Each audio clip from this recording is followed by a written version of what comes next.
Muy bien, vamos a comenzar esta noche en el nombre del Padre, del Hijo y del Espíritu Santo. Amén. Ven, Espíritu Santo, llena los corazones de tus fieles y enciende en ellos el fuego de tu amor. Envía tu Espíritu Creador y renovarás la faz de la tierra.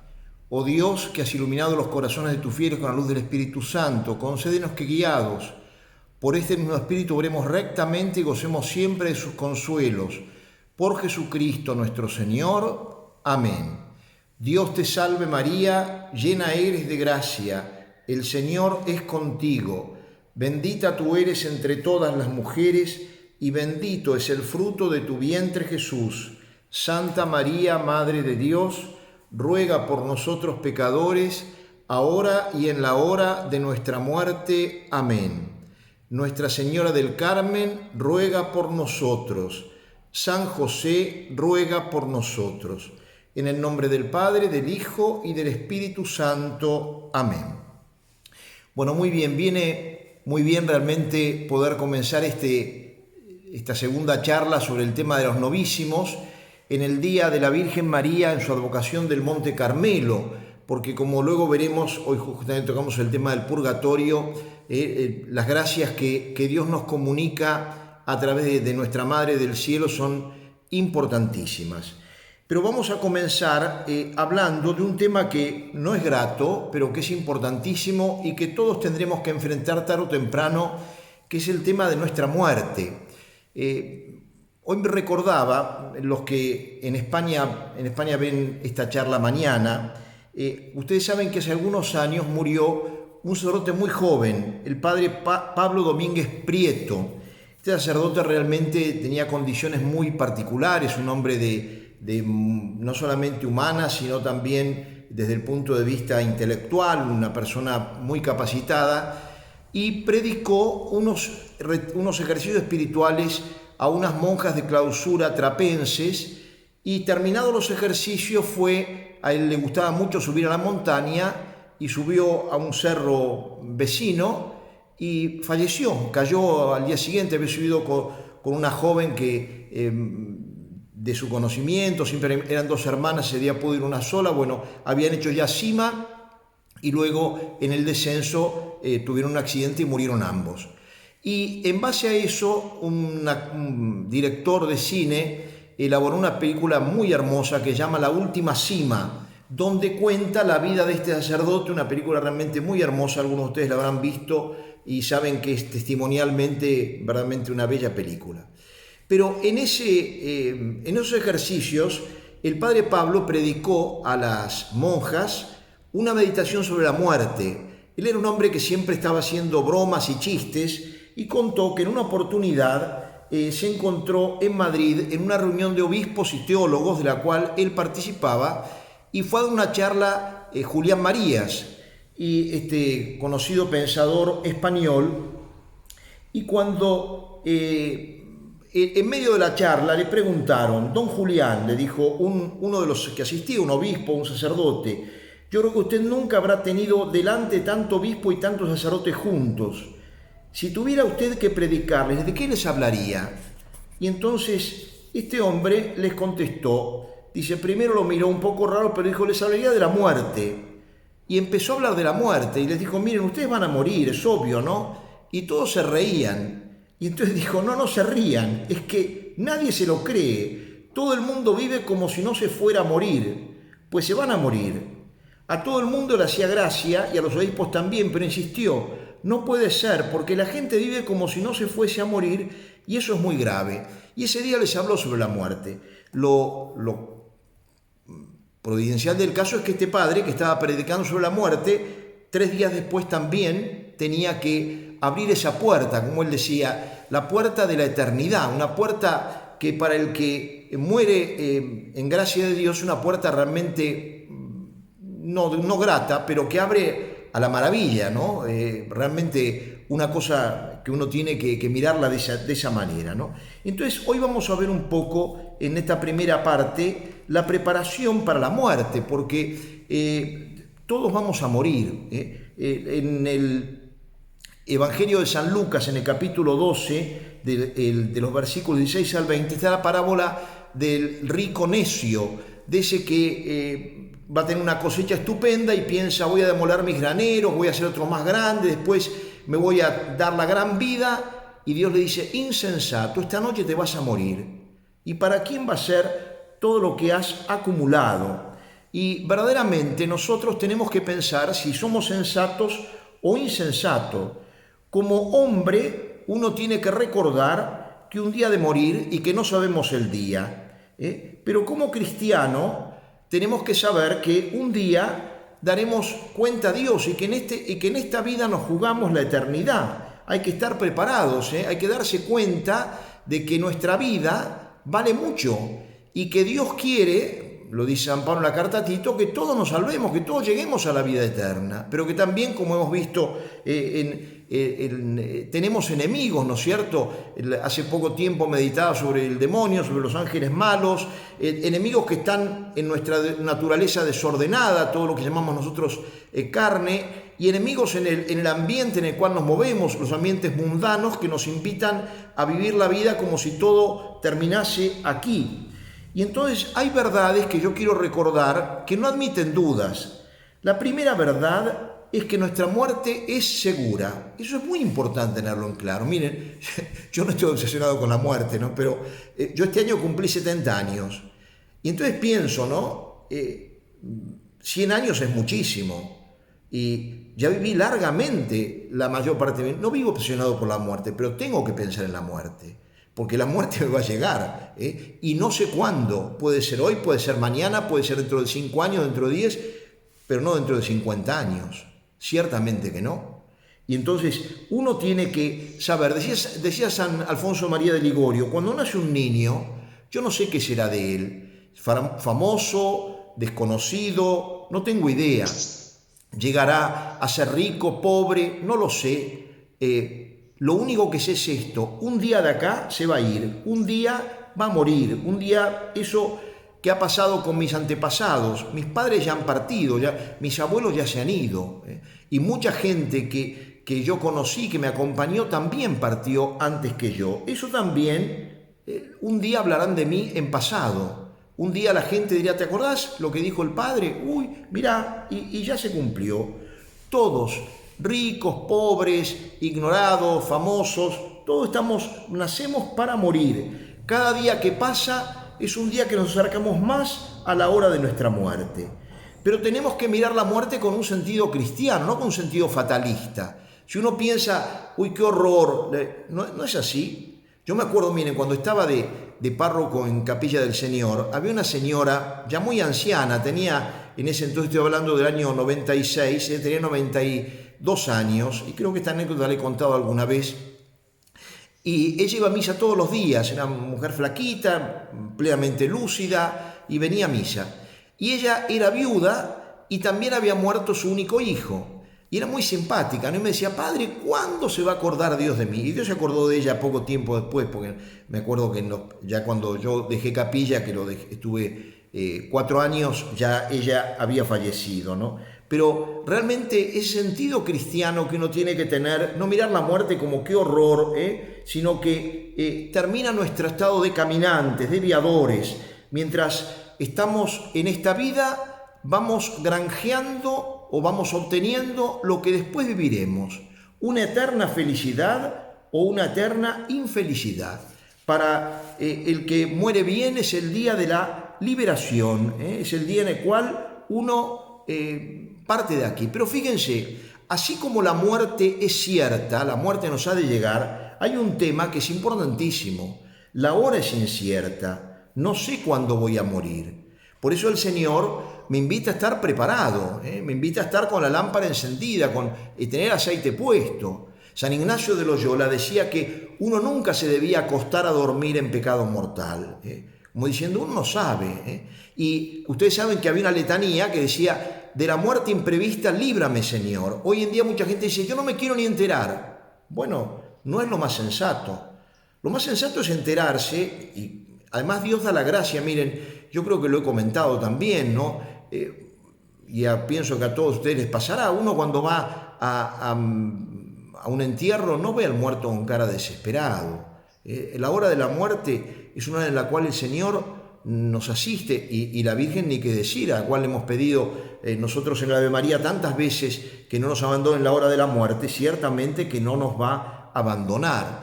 Pero lo que tenemos que saber es que la muerte es incierta, como este sacerdote que yo he comentado, y todos tenemos casos de personas conocidas e incluso a veces muy amigas que partieron imprevistamente. Un accidente, un ataque al corazón, una cosa sorpresiva, y esa persona partió de esta vida. ¿Cuántas veces uno planifica cosas? Vamos a ir a veranear juntos, nos juntamos la semana que viene para tal cosa, y eso no pudo ser. Alguien partió y entonces no se dio.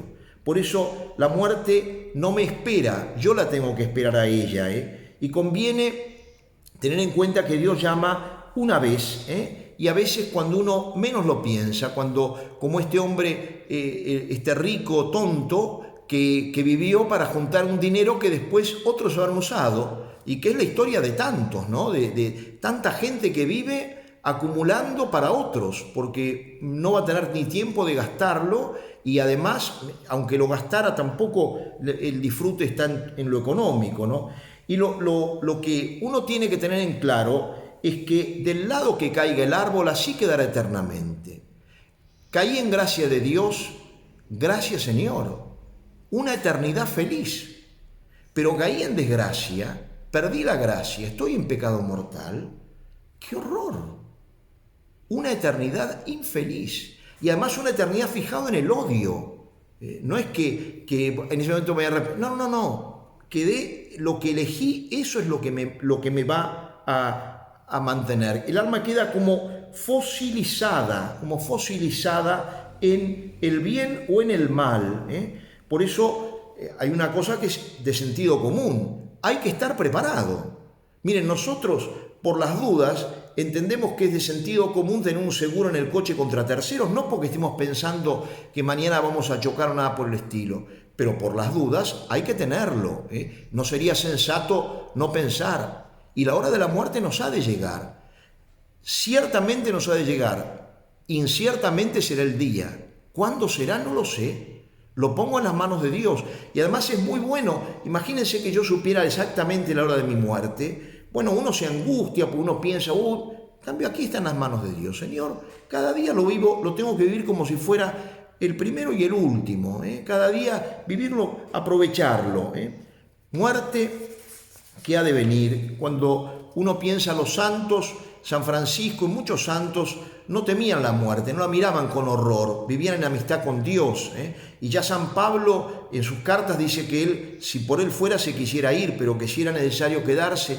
Santa Teresa va a escribir que muero porque no muero. Y San Francisco va a llamar a la muerte hermana muerte. San Fernando, rey de Castilla, que está sepultado en la Catedral de Sevilla, hizo escribir en la pared de su aposento: Fernando piensa en la eternidad. Y por eso uno tiene que tener esa mirada de nuestra vida orientada hacia la eternidad. Todos mis actos repercuten para la eternidad. Mis actos buenos para bien, mis actos malos para mal. Entonces, uno tiene que asegurar el alma, así como aseguro el coche, así como aseguro la casa, así como tengo que asegurar el alma, porque hay un único seguro, que es vivir como Dios me dice, vivir bien, como lo exige el bautismo, tratar de vivir en gracia de Dios. Ese es el seguro principal. Estar, como dice el Señor, con las luces encendidas, con las lámparas prendidas. En Lucas 12, 35 al 38, dice, como los criados que aguardan que venga el Señor, lo están esperando. Es como si yo, una persona, supónganse yo, que estoy aquí en Santiago del Estero, pocas veces, pero a veces me ha tocado llevar a alguien y le digo, mira, yo no sé bien a qué hora salgo, pero vos tenés el bolso preparado, que en la mañana yo paso. Y la persona ya prepara, dice, tengo todo listo. Cuando pase el Padre me toca la bocina y salgo. Bueno, así tendríamos que estar nosotros preparados para partir. No vuelvo a decir, no obsesionados con el tema, me estoy por morir. No es eso. Pero sí tener lo principal, estar en gracia de Dios. Se cuenta, yo no sé si esto es histórico o no, pero sirve como ejemplo, que San Luis Gonzaga, un santo que murió muy joven, contagió curando un tiempo de peste, él también la contrajo y murió muy joven. Se dice que cuando era niño le preguntaron, ¿qué harías si te dijeran, estaba jugando, ¿no? Le dijeron, ¿qué harías si te dijeron que vas a morir? Seguiría jugando, O sea, no tenía nada que preparar. Cuando está en gracia de Dios, uno tiene lo principal, uno está viviendo como corresponde. Así hay que preparar la hora de la muerte y no olvidar ciertamente lo importante que es el contacto, como el Señor ha querido asociarla. Fíjense que Jesús quiso tener en la hora de la muerte a su madre al lado. Y en el Ave María la Iglesia nos pone toda la primera mitad del Ave María, son palabras tomadas de la Escritura, palabras inspiradas por el Espíritu Santo, ciertamente, pero la segunda parte, que es la que la Iglesia agrega, le pedimos una cosa muy importante: ruega por nosotros pecadores ahora y en la hora de nuestra muerte. Una vez no piensa cuántas veces mencionamos, cada vez que rezamos el Ave María, hablamos de nuestra muerte, no de la muerte de otros, de mi muerte. Y le pido a la Virgen que en ese momento rece por mí. Yo pienso, no creo que es obvio, ¿no? Que si a un padre, una madre, un hijo en un momento grave, una operación delicada, le dice, papá, quiero que estés a mi lado en ese momento, ¿qué le va a decir? Hijo, pero qué pregunta tonta. ¿Cómo no voy a estar a tu lado? Y la madre le diría lo mismo. Hijo, pero ¿qué preguntás? Más que nunca voy a estar ahí. Por eso en la muerte del justo, la Virgen está siempre. Ese momento no lo damos solo, lo damos ciertamente en la hora de nuestra muerte, con la compañía de la Santísima Virgen. Tiene que ser un consuelo enorme, saber que no vamos a estar solos. Que yo puedo estar solo en ese momento de no tener la compañía de personas que quiero mucho, sí, puede ser que no. Pero cuidado, la Virgen, mi ángel de la guarda, van a estar conmigo en ese momento acompañándome. No tengamos duda de eso. No miremos la muerte como una cosa terrorífica. Es una puerta quizá desagradable, pero que nos abre la puerta a una vida totalmente feliz.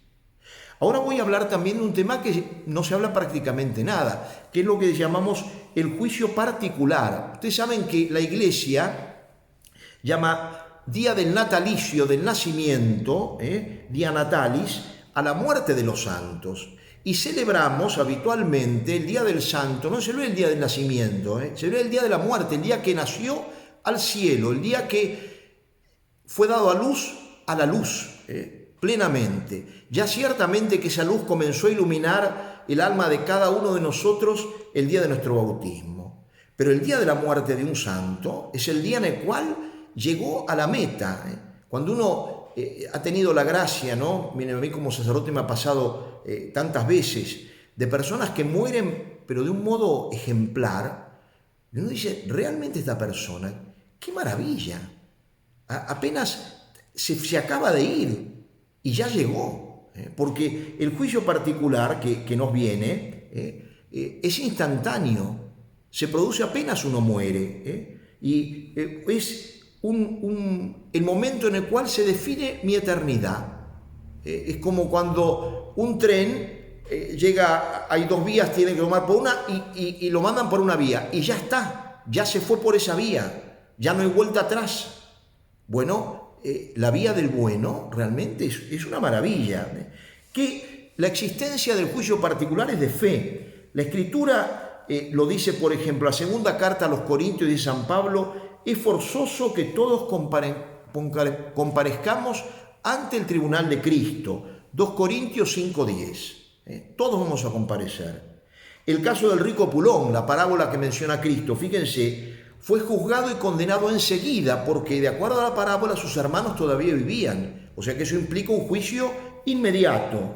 Y el buen ladrón, también en la cruz, Jesús le dice, hoy estarás conmigo en el paraíso. O sea, no hay un tiempo intermedio, únicamente, como vamos a hablar hoy, el alma que va al purgatorio, pero el alma que, supongamos, el que muere santamente, en gracia de Dios, sin nada que deber, al cielo directo, y el que muere en desgracia, en pecado mortal, al infierno directo. No hay término medio, y el que necesita purificarse lo hará, pero el juicio, esto ha sido definido por la Iglesia. Ustedes saben que hay un libro que se llama el Denzinger, que es el apellido de una persona que recopiló todos los textos de las definiciones de la Iglesia. Es muy importante y siempre se cita en los libros de teología las definiciones, dice el Denzinger en tal punto. Y acá el Denzinger dice, las almas de los que mueren en estado de pecado mortal descienden inmediatamente al infierno. Y el Catecismo de Trento, que es un catecismo que se hizo en el siglo XVI, después de este concilio tan importante, que es un concilio que surge como fruto de la contrarreforma frente a la rebelión de Lutero, que dividió la Iglesia en un cisma espantoso. La Iglesia llama al concilio de Trento, y en ese concilio, en esta ciudad italiana, se definen muchísimos dogmas, sobre todo el tema sacramental, que justamente los protestantes negaban y niegan todavía. Y en ese concilio también se definió, dice, cuando cada uno de nosotros, en el catecismo dice así, cuando cada uno de nosotros sale de esta vida, se presenta ante el tribunal de Dios y así se hace averiguación rectísima de todas las cosas que haya hecho, dicho o pensado en cualquier tiempo, y esto se llama juicio particular. Vamos a ver, esto lo dice la Iglesia, pero vamos a ver por qué es conveniente que sea así. Fíjense, el hombre tiene un fin al que debe tender libremente, es decir, de modo responsable, y por eso un día tendrá que dar cuenta de cómo usó de los dones que Dios le dio. En el mundo no hay justicia perfecta. En el mundo vemos que a veces los malos prosperan y los buenos al contrario. La historia de tantos mártires y de tantos hombres. Bueno, en la otra vida hay justicia, y es justicia perfecta. Justicia, por eso también y yo lo que también creo que es muy importante tener en claro es esto. Cuando uno se encuentra con Cristo en el tribunal, supongamos un alma que ha muerto en gracia de Dios, que incluso tenga que purificarnos en el purgatorio. Cuidado, no se encuentra con Jesucristo como un ogro que está... No, se encuentra con el amor de Cristo. Y uno mismo, ya voy a hablar del purgatorio, pero el que sí tiene que temer es el condenado, porque se odia a Jesucristo y encontrará evidentemente el rechazo de Dios frente a su pecado. Ese Dios que lo creó para la felicidad y a la cual Él le dijo, no, yo mi camino y yo sé, porque una de las cosas que tendrá, como lo veremos el condenado, es el saber que Él se condenó. No es que lo condenaron, Él buscó esa meta. Entonces, en este juicio, fíjense, penetra el examen de Dios, Él penetra los corazones, las obras buenas y las malas, y este juicio ocurre inmediatamente después de la muerte, inmediatamente. Vuelvo a decir, no es como la justicia nuestra, ¿no? Que tienen que pasar tantos años a veces y ni siquiera así hace justicia. No, el juicio de Dios es inmediato. La persona sale de este mundo, mi alma en el momento en que sale, directamente a encontrarme con Jesucristo, para recibir lo que yo merezca en ese momento. Por eso Dios quiera que uno viva siempre en gracia de Dios, porque estando en gracia de Dios está todo bien, y que es lo que tenemos que tener en claro. Y de esto también hay testimonios muy impresionantes a veces. Miren, yo recuerdo, y está en el canal en EWTN, el caso de un sacerdote, cuyo testimonio se puede ver. No es muy buena la grabación, se ve que es muy vieja, debe tener como 20 años, yo la vi hace unos años atrás, pero es muy impresionante. Es un sacerdote que vivía mal, que vivía en pecado mortal, y que él pensaba que si llegaba a morir, tenía como pensado más o menos qué decir como para poder zafar y de alguna manera no ir al infierno. Y resulta que tiene un accidente brutal, se salva de milagro, pasó mucho tiempo, durante varios meses no pudo, estuvo postrado, y él no recordaba, como suele ocurrir después, a veces después de accidentes graves, él no recordaba lo que le había pasado. Cuando comienza a celebrar misa un día, al celebrar le toca leer una parábola que muchos de ustedes recordarán, en la cual el dueño de una finca llega junto a una higuera y dice, pero mira, siempre vengo a buscar frutos acá y no da frutos, le dice al que lo ayuda, al peón, le dice, por favor, corta la higuera esta que no ocupa más sitio, no tiene sentido. Y entonces el otro le dice, no, señor, dice, déjame, yo voy a remover la tierra, la voy a abonar, y si después pasa un tiempo y no da frutos, entonces sí la cortarás. Y este testimonio lo da el propio sacerdote, porque él en ese momento, cuando leyó ese evangelio, esto lo comenta frente a la Madre Angélica que vivía todavía, cuando lo comenta, dice que él se la abrió, en ese momento recordó que había estado en el juicio de Dios. Y recordó que él no veía a Jesucristo, pero escuchaba su voz, y que él no pudo usar ninguna de las argucias que había pensado, y entonces escuchó en ese momento que le dice, y tal cosa has hecho, y tal cosa, y todo tuvo que decir que sí, todo lo malo, y entonces escuchó, bueno, te has condenado. Y en ese momento se escucha la voz de una mujer que dice, hijo, ¿no podrías darle otra oportunidad? Y él escucha ese diálogo, ¿no? Y el hijo le dice, madre, no lo merece. Hace 13 años, que era una cosa así, que sacerdote nunca vivió el sacerdocio bien, nunca intentó hacer, siempre lo vivió con egoísmo y en pecado y mal, pero no podrías. Y entonces le dice, madre, si me lo pides, claro, ¿cómo no puedo? Y así fue, que volvió y bueno, este hombre por supuesto cambió su vida. Lo mismo tuve oportunidad de hablar con Gloria Polo, una médica colombiana, odontóloga, que también, una mujer mundana, que ella le cayó un rayo y también recuerda, y tuvo la oportunidad por la oración de un desconocido, Dios le dio otra oportunidad. Pero son casos muy excepcionales, pero que nos muestran, a lo que voy es a esto, nos muestran la inmediatez del juicio, la inmediatez del juicio. En este caso, las dos personas no llegaban en gracia de Dios, y por eso nosotros no podemos tomarlo tampoco como un prototipo de lo que nos va a ocurrir a nosotros, no, porque si uno muere en gracia de Dios, uno va a encontrar el amor infinito de Dios y la bienvenida del Señor, así tenga que postergar un poco la entrada al cielo por el purgatorio, pero uno ya es un alma bendita, ya es un alma que, entonces el juicio será de toda la vida, uno verá en ese momento, como ellos lo describen, toda la vida, todo lo bueno, todo lo que ocurrió, uno va a ver la providencia de Dios en tantas cosas, cómo el Señor ha hecho todo para que yo, como lo dice la Escritura, ¿no? La carta a los Romanos en el capítulo 8, todo coopera para el bien de los que aman a Dios, como Dios de tantas, a veces lo percibimos acá, a veces nos damos cuenta, decimos, realmente qué maravilla, hoy me ocurrió tal cosa, yo he visto la mano de Dios en esto, y tenemos razón, el hombre no verá todavía a Dios, pero se sentirá como acogido por la mirada divina, por la presencia de Dios, y recibirá esa iluminación en la cual verá toda la vida. Y vuelvo a decir, si uno está en gracia de Dios no tendrá ningún temor. No es como un juicio que acá uno dice, ¿estará el juez de buen humor o de mal humor? No, ese es el caso.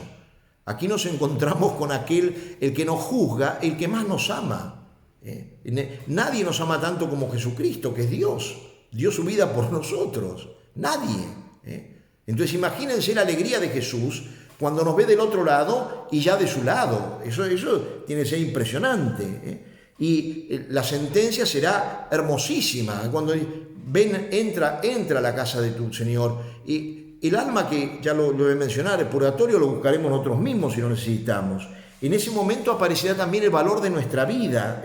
Uno se dará cuenta cuánta tontera que de pronto valoró y cuánta cosa buena que dejó de lado, y cómo tenemos que tratar de aprovechar todas las circunstancias de la vida, todo lo que Dios nos pone en el camino, tanto lo bueno como lo malo. Cuántas veces nuestro egoísmo, nuestro amor propio dificulta que nosotros verdaderamente aprovechemos la gracia de Dios, que nosotros valoremos realmente todo lo que el Señor hace por cada uno de nosotros, y que las virtudes que Dios quiere que ejerzamos, bueno, nos las pone servidas, por así decir. Miren, todos queremos ser humildes y todos entendemos, decimos, qué maravilla la humildad de la Virgen, ni que decir la de Jesucristo cuando dice, aprended de mí que soy manso, humilde de corazón. Pero ¿cuánto nos cuesta ser humildes? ¿Cuánto nos cuesta? Cuando nos humillan enseguida saltamos, decimos, nos revolvemos por dentro. ¿Se dará cuenta quién le está diciendo eso? ¿Cómo puede ser que me diga semejante cosa? Sé que no sabe con quién está hablando. En lugar de decir, a ver, voy a aprovechar para reparar. La paciencia, otra virtud tan importante. Estamos dispuestos, a veces decimos, yo sería capaz del martirio. Sí, pero no sos capaz de aguantar en tu casa una cosa que te hacen. La música fuerte, el desorden en tal cosa, el horario que... Y uno dice, a veces Dios lo permite para irte formando. No es que yo no tengo que corregir los errores, no. Pero también lo primero que tengo que mirar son mis errores. Jesús va a decir que somos nosotros finísimos para mirar la paja en el ojo del otro, pero que no vemos la viga en el propio. Con qué facilidad, ¿no es cierto?, que notamos el error en los demás. Y qué impacientes que somos frente al defecto del otro y qué pacientes que somos para nuestros defectos. Por eso cuando tenemos que aprovechar, porque en el juicio particular todo eso jugará. Y no es la vida o la muerte. Los santos, no todos los santos han muerto mártires. Y hay santos que no han tenido una vida extraordinariamente, no, pero han aprovechado las circunstancias y han sido, ustedes saben que en el proceso de beatificación, antes de llegar a la beatificación precisamente, se declaran lo que llaman las virtudes heroicas, o sea, virtudes vividas pero de un modo extraordinario.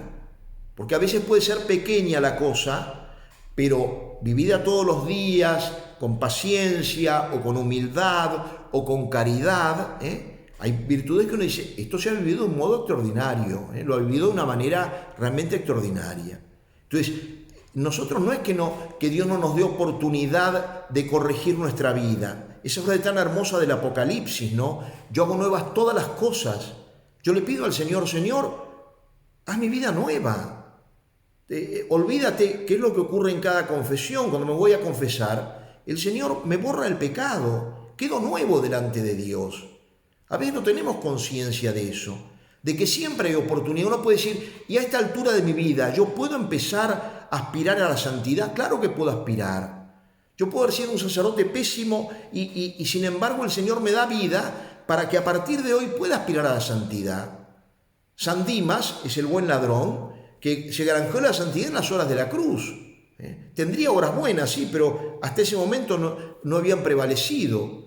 Y lo que prevaleció fue su acto de fe extraordinario en Jesucristo, a quien veía como un ajusticiado cualquiera y a quien confesó como Dios prácticamente. Acuérdate de mí cuando llegues a tu reino. O sea, habló de un reino futuro. Y por eso el Señor le dice, hoy estarás conmigo en el paraíso. Todos tenemos oportunidad, todos, Esto es muy peligroso que a veces uno piense, yo malgasté mi vida. No mires para atrás. Eso el demonio te mira para atrás. Mira para atrás únicamente para mirar la misericordia de Dios, no tus obras. ¿Qué esperas de tus obras? ¿Qué esperas de cada uno de nosotros? Si sabemos lo que somos, si cada uno se conoce perfectamente con sus debilidades y defectos. Entonces, lo que tenemos que mirar es la maravilla que Dios, pese a nuestra miseria, Él puede hacerlo y nos tiene que hacer de nuevo. Hay un canto de la hermana Glenda que es muy hermoso, que se refiere al tema del alfarero, ¿no? Como el alfarero, cita el texto de la Escritura, donde dice que el alfarero, cuando está haciendo el barro, puede dar distintas formas, y entonces lo que se pide es que con mi barro haga algo nuevo y algo bueno, y estamos a punto todos de poder hacerlo. Por eso aspiremos a la santidad, en serio. Yo quisiera que esta reflexión de los novísimos nos haga no tener miedo, sino al contrario, decir, pero acá en el mundo, ¿cuántos días más tendré? Por eso la importancia también de vivir el momento presente. A ver, ¿yo cuánto voy a vivir? No lo sé. Lo que sé es que tengo este día. Bueno, este día lo puedo aprovechar para bien o para mal. Aprovecharlo para bien. Si uno viviera cada día como si fuera el último, pero el último no en el sentido de fatalismo, sino como decir, la última oportunidad que tengo de... Claro, si a mí me dijeran que yo, mira, viene a buscar al Señor para el cielo, y mañana, y uno diría, a ver, voy a perdonar a todos los que me ofendieron, y voy a repartir todo lo que... Uno diría enseguida, claro, yo quisiera morir en paz con todos. Bueno, porque hay que esperar hasta el último día. ¿Cuántos rencores que a veces tenemos en nuestro corazón que no somos capaces de extirpar? El daño que nos hace el rencor. Estamos siempre esperando que el otro venga. Y cuando le damos el perdón a veces lo damos como una cachetada, como un insulto. Bueno, venís a pedirme perdón, está bien, mira, yo soy tan bueno que te lo voy a dar, sí, porque yo... Y uno dice, ¿qué perdón es ese? Eso no es un perdón. El perdón es el de Dios, que perdona y no recuerda más. No es como esos perdones que damos nosotros, a veces incluso a personas que amamos, a nuestro marido, a nuestra mujer, y que después se lo vivimos sacando en cara. No te olvides que yo te perdoné tal cosa, no te olvides tal... Eso no perdonaste entonces. Hay que perdonar de corazón, de lo profundo. Por eso recordar el juicio particular, porque un día debe ser examinado en esas cosas, a ver cómo ha sido tu orgullo, cómo ha sido tu egoísmo, y al contrario, cómo han sido tus virtudes, tu caridad, tu humildad. Tanto que el Señor quiere para cada uno de nosotros. Ahora, vamos a entrar a un tema también importantísimo, que es el tema del purgatorio. Nosotros, además de estar en gracia de Dios, para llegar a la visión de Dios, para llegar al cielo, a contemplar al Señor cara a cara, necesitamos una absoluta pureza, que es, por así decir, proporcionada a la pureza de Dios, a quien hemos de unirnos. Y para conseguir esta pureza tenemos esta vida, y si no alcanza esta vida, y muerto en gracia de Dios, nos tenemos que purificar después. Por eso la palabra purgatorio viene de purga, de purgar, de limpiar, de limpiar perfectamente. ¿Qué nos dice sobre la existencia del purgatorio la fe? Miren, hay un texto del Antiguo Testamento que es el texto de los Macabeos, donde habla de Judas Macabeo, que mandó ofrecer un sacrificio por soldados muertos, y dice la Escritura, para que fuesen absueltos de sus pecados. O sea que ese sacrificio tenía un valor impetratorio. Y también Jesucristo habla, dice, todo pecado y blasfemia le será perdonado a los hombres, pero quien hablare contra el Espíritu Santo no será perdonado, ni en este siglo ni en el venidero. O sea, quiere decir que hay pecados que son perdonados después de la muerte. Se entiende que no son pecados graves, que no son pecados, mejor dicho, no son pecados mortales, son pecados veniales. Hay pecados que pueden ser perdonados después de la muerte. Es una afirmación implícita del purgatorio.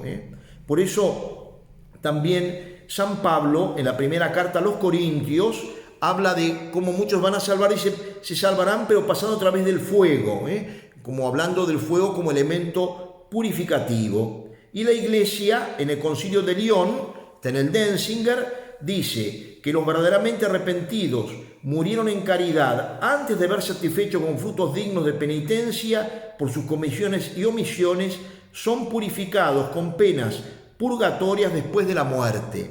Y el Concilio de Trento dice: la Iglesia ha enseñado en los sagrados concilios y últimamente en este concilio que existe el purgatorio.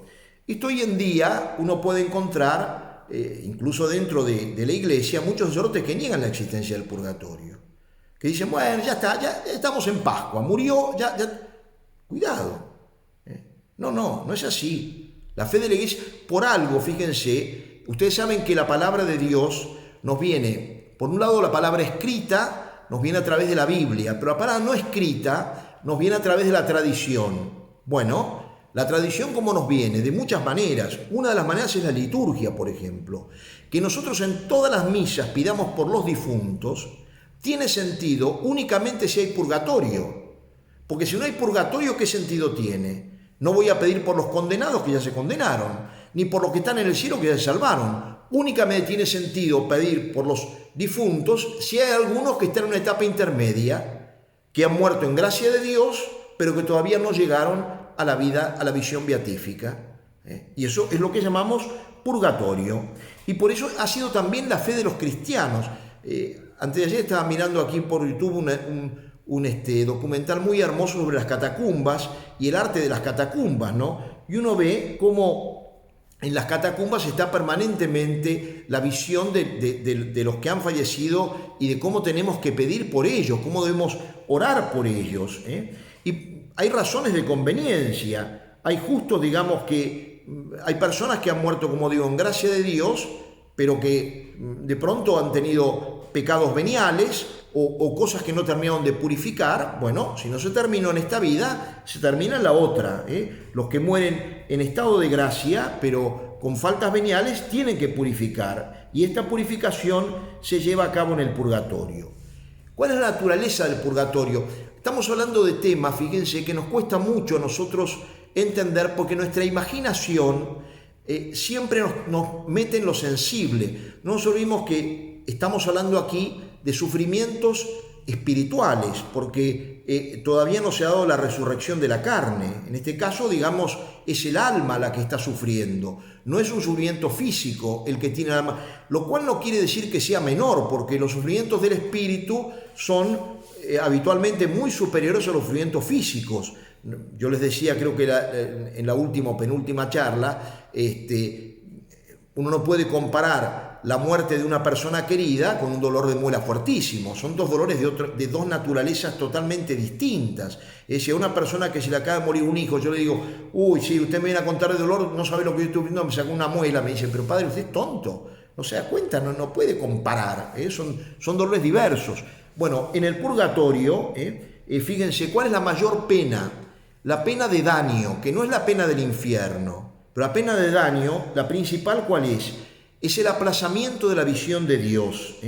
El pecado es huir de Dios y el castigo de alguna manera es mantenerme. Dios ahora huye de mí. Dios me dice, todavía no me verás. Tienes que purificarte. Es un apartamiento temporal. El alma se da cuenta, ve con claridad en ese momento que su felicidad es Dios, que todo lo que buscó en esta vida, en el fondo, era la felicidad perfecta, y esa felicidad es Dios, ahí no tenemos dudas. Y entonces, en ese momento, es cuando Dios me dice, todavía no. Me lo dice con mucho amor, y además, perdón, yo mismo me doy cuenta. Es como si en este momento, supónganse, yo llegase todo sucio, embarrado, y me dicen, padre, lo está esperando el Papa o la Virgen. Yo digo, no, pero así no me puedo presentar. Yo me tengo que... Y yo sé que ese tiempo que estoy demorando para mí es grave, pero al mismo tiempo sé que lo necesito. Lo mismo pasa con el alma que se va al purgatorio. El alma dice, yo me doy cuenta. Además, tiene conciencia clarísima de la bondad de Dios. Y entonces tiene conciencia clarísima, dice, yo esto lo tengo que reparar. Yo no puedo, no quiero tampoco entrar al cielo así, no puedo. Uno mismo se lo autoimpone, por así decir. El purgatorio es totalmente diferente al infierno, no es un infierno mitigado, no, nada que ver. Pues, en primer lugar, las almas están animadas de una ardiente caridad. Las almas del purgatorio son almas santas, digamos, por eso decimos benditas almas del purgatorio. Son almas ya bendecidas por Dios, tienen un amor entrañable a Dios, y quieren poseerlo y saben que lo poseerán, algo totalmente distinto al infierno. El alma condenada queda fijada en el odio a Dios.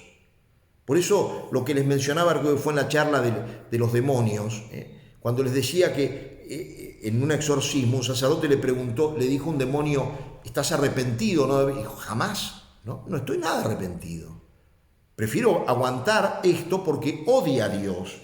Pero el alma del purgatorio nada que ver, es totalmente distinto. El alma, por así decir, desea el purgatorio, sabe de la pureza divina y quiere entrar, acepta voluntariamente la pena, reconoce y adora la justicia divina, y ofrece su satisfacción dolorosa.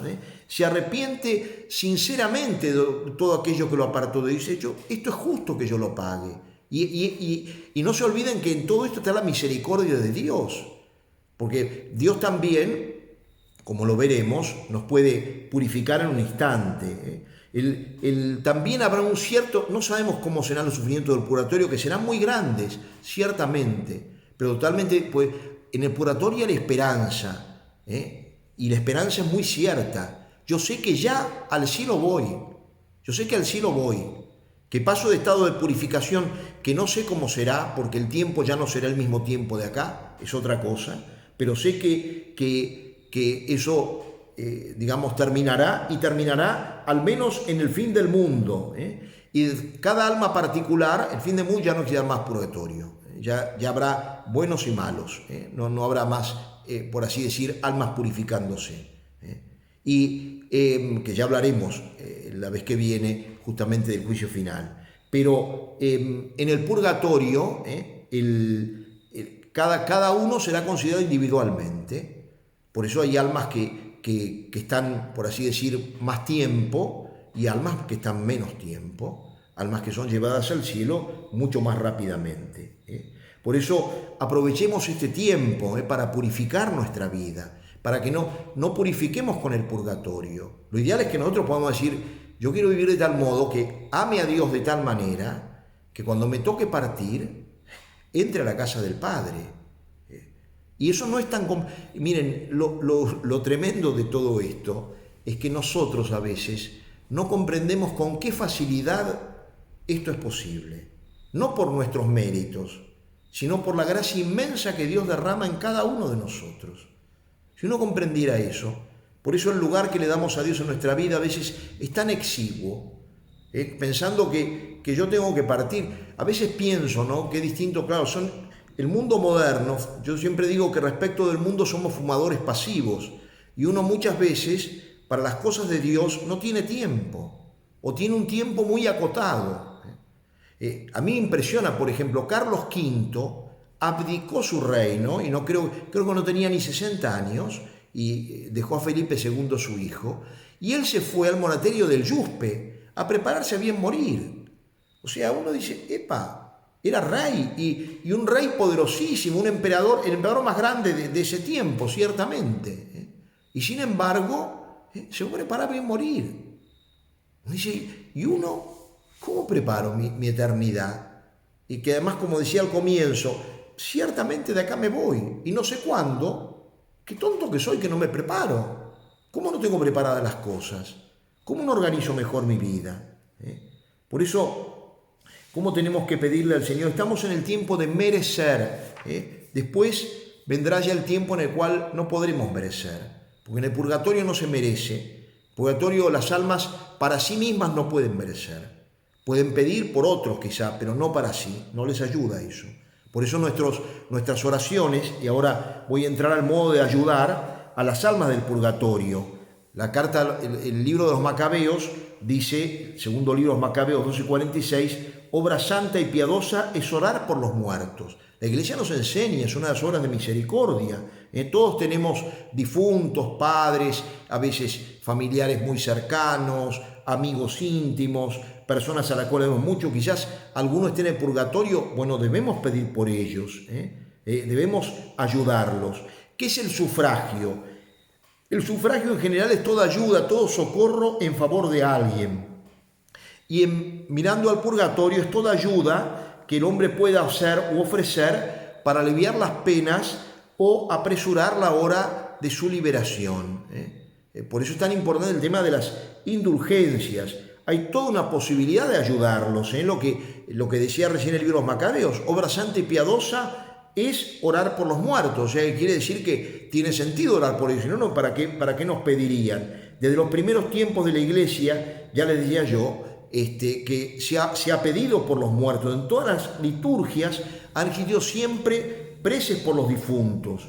La Iglesia, fíjense, esto lo definió como dogma de fe, que los sufragios de los vivos pueden mitigar las penas de los fieles difuntos que están en el purgatorio. O sea que yo puedo ofrecer sacrificios míos, yo puedo decir, voy a ofrecer un día de ayuno por una persona que está en el purgatorio. Sí, lo puedo ofrecer. Y no tengamos duda de que si está, le va a ayudar. Hay una obligación también de caridad. Uno debe tener deber de caridad, especialmente con los seres queridos o con las personas que han sido buenas conmigo. Yo tengo que pedir por ellas, yo debo rezar por ellas, más allá de que yo piense que probablemente están en el cielo. Yo, por ejemplo, la muerte de mis padres, yo pienso que ambos tienen que haber llegado al cielo. Papá, providencialmente, la noche antes de morir, murió dormido una madrugada, y el sacerdote que venía los viernes a traerle la comunión, él ya estaba postrado, adelantó la comunión al miércoles a la noche por una dificultad que tuvo. Y llegó a casa tarde, me acuerdo todavía, le dio la comunión. Nosotros no pensábamos que papá estaba por morir, sabíamos que el estado era delicado, pero esos estados delicados... Y bueno, papá murió. Lo último que recibió fue la Eucaristía. Y la recibió. Yo pienso que, bueno, son gracias muy grandes, ¿no? Ahora, yo por él pido todos los días.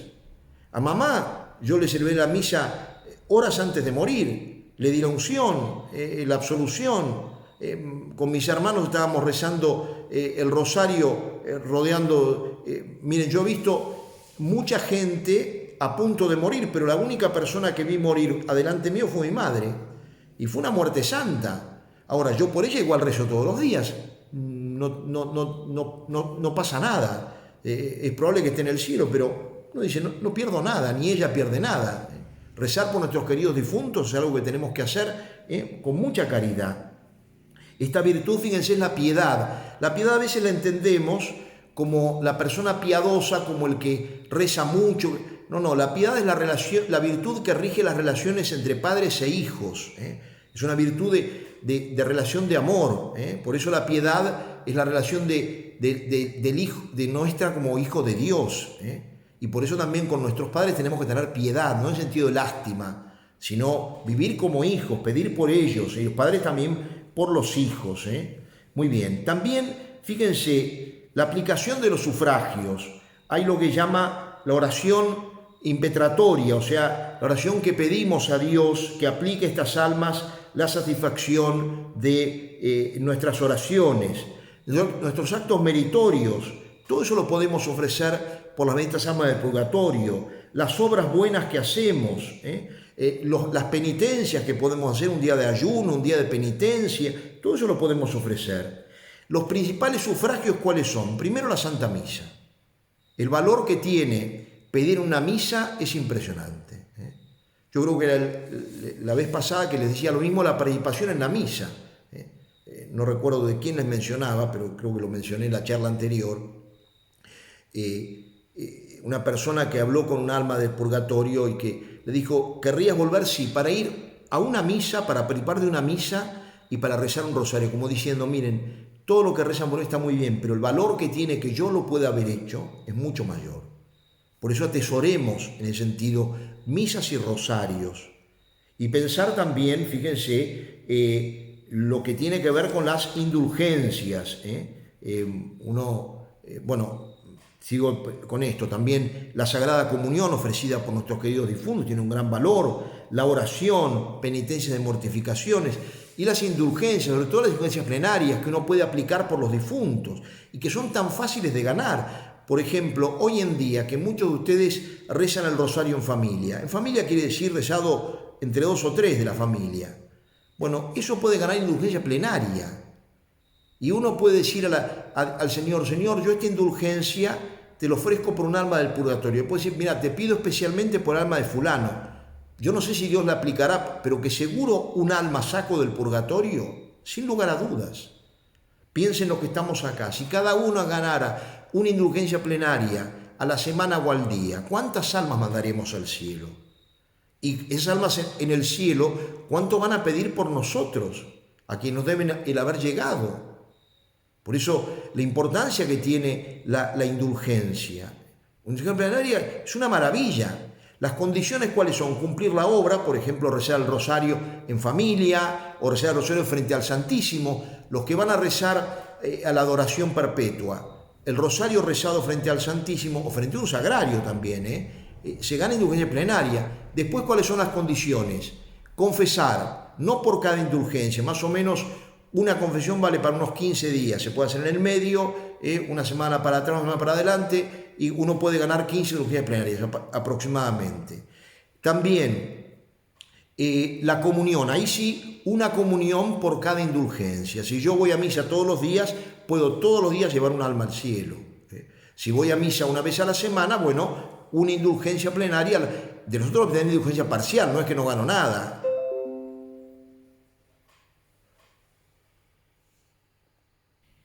Bueno, espero que ahora me puedan escuchar. Vamos a ver. A ver, espero que todavía puedan continuar escuchándome. Bueno, la última parte que vamos a mencionar. ¿Me están escuchando en este momento? Háganme una señal si se escucha. Sí, perfecto. Bueno, lo último que vamos a ver en el día de hoy es el tema de la resurrección de la carne, que es una verdad que nosotros profesamos en el credo. Esto está explícitamente dicho en la Sagrada Escritura en muchas partes, en el Evangelio también. Por ejemplo, la madre de los Macabeos le dice: no temas a este verdugo, antes muéstrate digno de tus hermanos y recibe la muerte, para que en el día de la misericordia me seas devuelto por ello. O sea que esta mujer ya habla de la resurrección, segundo libro Macabeos 7:29. Juan habla de cuantos están en los sepulcros oirán su voz, y saldrán los que han obrado el bien para la resurrección de la vida, y los que han obrado el mal para la resurrección del juicio. También la primera carta a los Corintios dice: si de Cristo se predica que ha resucitado de los muertos, ¿cómo entre vosotros dicen algunos que no hay resurrección de los muertos? Si la resurrección de los muertos no se da, Cristo tampoco resucitó, y si Cristo no resucitó, vana es nuestra predicación, vana nuestra fe.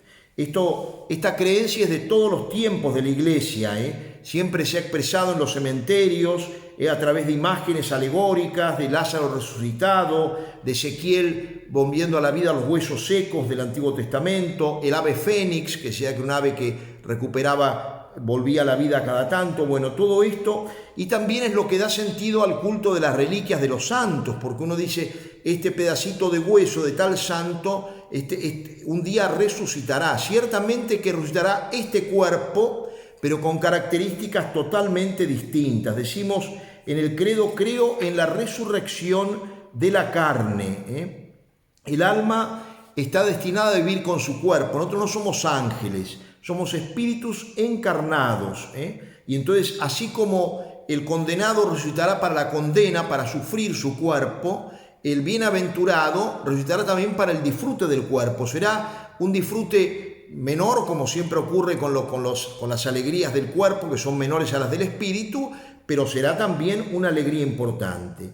Las causas de la resurrección, ¿qué nos hace resucitar? En primer lugar, la omnipotencia de Dios. Es un milagro que, por supuesto, está fuera de las leyes de la naturaleza. Lo enseña San Pablo, dice: el que resucitó a Cristo Jesús de entre los muertos dará también vida a vuestros cuerpos mortales por virtud de su espíritu. Y entonces, ¿cuáles serán las circunstancias? La resurrección tendrá lugar al fin del mundo, a fin de que resucite a la vez todo el género humano. La única que está exceptuada de esto, que ya está, por así decir, en el cielo en cuerpo y alma, es la Santísima Virgen. La Virgen no está su alma solamente en el cielo. Del resto de los santos y de los santos no está el cuerpo de ninguno. Un día resucitarán para la vida, será el día del juicio. No tenemos ni idea de cuándo ocurrirá esto, el fin del mundo, no sabemos, pero sabemos que ese día resucitarán nuestros cuerpos. ¿Cuáles serán las cualidades de los cuerpos? Bueno, en primer lugar, no voy a tener un cuerpo distinto, porque yo soy yo. Este cuerpo y esta alma, es como Dios no me va a dar un alma distinta. Será mi alma glorificada y será mi cuerpo glorificado. No ya este cuerpo que a medida que pasan los años se va deteriorando. Después de llegar a una plenitud, el cuerpo comienza a deteriorar. Yo no puedo correr como cuando tenía 20 años. Y hay un montón de actividades y cosas que la edad se va deteriorando. En ciertos aspectos uno puede decir: yo de pronto he ido perfeccionando tales aspectos, tengo más experiencia, tengo más... Sí, pero el cuerpo en otros aspectos se va deteriorando. En el cielo no será así. En el cielo será un cuerpo para la eternidad. No habrá deformidad ni mutilación alguna en los cuerpos resucitados. Tampoco habrá, por ejemplo, los niños. Un niño que murió con pocos días de vida, o un niño que murió incluso en el seno de su mamá, que no llegó a nacer y que fue al cielo, un niño una persona que ha vivido, que fue discapacitado, en el cielo serán perfectos, tendremos una edad perfecta, un cuerpo perfecto, todos. No habrá nadie que uno pueda decir: esta persona tiene un cuerpo deforme o continúa enfermo. En el cielo todo será perfecto, cada sentido tendrá una perfección absoluta. Se mantendrán sí las diferencias. ¿En qué sentido? El que es varón será varón y el que es mujer será mujer. Eso se mantendrá. Pero el cuerpo, digamos, no será, digamos, de acuerdo a cada uno. ¿Cuáles serán las cualidades de los cuerpos de los que se salvan?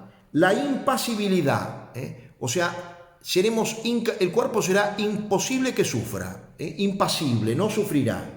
Además será sutil. ¿Qué quiere decir? Muchas veces nosotros tenemos ganas de hacer cosas, pero el cuerpo nos pesa. Decimos, ay Dios mío, yo tendría que hacer tal cosa, pero no puedo. El cuerpo me pesa. Bueno, eso, esperen, quiero ver. Eso hoy en día, digamos, nos pasa. En el cielo no será así. El cuerpo responderá perfectamente al alma. Agilidad. El alma será libre de la carga y se podrá mover con la velocidad del pensamiento. O sea, el traslado será instantáneo. Como vemos, Cristo aparecía en medio de los discípulos, como dice, estando cerradas las puertas. Claridad también. ¿Qué quiere decir? La luz de nuestra alma iluminará también nuestro cuerpo. Una de las cosas que uno ve en muchas de las apariciones es que los videntes hablan de ángeles de luz, de la Virgen llena de luz. Bueno, así los cuerpos de los bienaventurados serán cuerpos llenos de luz. Todo lo contrario de las cualidades de los cuerpos de los condenados, que tendrán los defectos inherentes a su condición natural. O sea, ya no, en ellos no habrá belleza, sino deformidad. No es que acá en la tierra puede haber sido una belleza de persona físicamente, en el infierno no. Será reflejo de lo que fue de lo que es su alma. Así como en el cielo el cuerpo será tanto más bello, por así decir, cuanto más bella es el alma. El alma dará la belleza del cuerpo. En el infierno también el cuerpo será incorruptible, pero para mal, porque nunca podrá morir. Y siempre será para el dolor. Y al contrario del cuerpo glorioso, que será impasible, el cuerpo del condenado será pasible. Termino en el día de hoy recomendando, a muchos de ustedes me han escuchado de esto, pero hoy es el día de la Virgen del Carmen. Ustedes saben que la Virgen del Carmen tiene una de las cosas que se predica mucho a partir de esta aparición, es el tema del escapulario. Bueno, el escapulario es de una aparición muy fidedigna, es una revelación privada, ciertamente hecha a San Simón Stock, que era prior o superior general de los carmelitas en el siglo XIII, y la Virgen les mostró el hábito del Carmelo y dijo, recibe este hábito bendito, todos aquellos que mueran con él no van a morir en pecado mortal. Bueno, eso es lo que llama el escapulario, que uno puede llevar y que diría que tenemos todos que tratar de llevar, no como un talismán mágico, sino como un signo que me recuerde mi pertenencia a la familia de Dios y especialmente la protección de la Virgen sobre mí. Y además tiene lo que llama el privilegio sabatino, que es que también se dice que el que lleva el escapulario, si está en el purgatorio, el primer sábado después de la muerte, la Virgen lo lleva al cielo. Esta, vuelvo a decir, no es dogma de fe, todo esto son revelaciones privadas, pero revelaciones privadas predicadas por papas y por santos, o sea, no son tonteras, y vale la pena aprovecharlas. Creo que es un tema, los que no tengan el escapulario es muy bueno que primero que se formen un poquito más sobre esto. Yo he dicho 2 palabras, pero es una cosa muy hermosa y muy cierta, y entre el escapulario y el rosario mantener nuestra gran devoción a la Santísima Virgen, y luego la Eucaristía, que es la que nos tiene que mantener unidas al Señor. Bueno, si Dios quiere, el jueves próximo tocaremos ya los temas fundamentales de la meta final, la meta desgraciada, el infierno, y la meta de la felicidad eterna, que es la que esperamos todos tener, que es la del cielo. Y respecto del purgatorio, yo le decía a la gente, siempre lo digo, ¿no? Que para el que lleva el escapulario, si le toca ir al purgatorio, el mejor día para morirse es el viernes a la noche, porque ya el sábado viene la Virgen y nos lleva al cielo, de acuerdo al privilegio sabatino. Así que eso hay que tratar, digamos, de tenerlo en cuenta. Pero como digo, pensemos, la muerte es cierta. La muerte es cierta en cuanto todos la tendremos, incierta en cuanto al cuándo. Habrá un juicio particular, no tenemos que tener terror. El que nos va a juzgar es el que nos ama infinitamente. Yo pienso, aún el alma que, como les decía, que va al purgatorio, qué hermoso que ha de ser encontrarse en esa misericordia del Señor que dice, qué bien, ya estás aquí, tienes que morir. Ya estás, ya no hay posibilidad de que te condenes, ya has pasado, te has salvado, porque por algo el Señor habla de salvación, de qué le vale al hombre ganar el mundo entero si pierde su alma, o sea, hay peligro de perderla, no tenemos que ir al cielo. Pensemos todos nosotros, ¿no?, que tenemos oportunidad de escuchar todo esto, tenemos que encontrarnos en el cielo. Y algunos, como para mí, nos queda poco tiempo acá, poco tiempo en proporción a lo que hemos vivido. Y entonces ya tenemos que pensar con mucha más seriedad en cómo ir trabajando, preparando ese encuentro con el Señor, purificando tantos defectos que todavía tenemos, pidiéndole a la Virgen que nos ayude, encomendándonos a ella, valorando siempre, vuelvo a decir, Dios puede hacer nuevas todas las cosas. Yo tengo 80, 90 años, para Dios no hay tiempo. Él me puede hacer santo en un instante, y es lo que tengo que pedirle al Señor. Señor, ayúdame. Nadie me ama como Él y nadie querrá mi bien como Él. Y encomendémonos mucho a la Virgen para que un día nos encontremos en el cielo. Les doy ahora la bendición. Que la bendición de Dios Todopoderoso, Padre, Hijo y Espíritu Santo, descienda sobre todos ustedes y permanezca para siempre. Amén. Amén. Pueden quedar en paz. Demos gracias. Demos gracias a Dios. Muy bien. Si Dios quiere, nos vemos la semana que viene.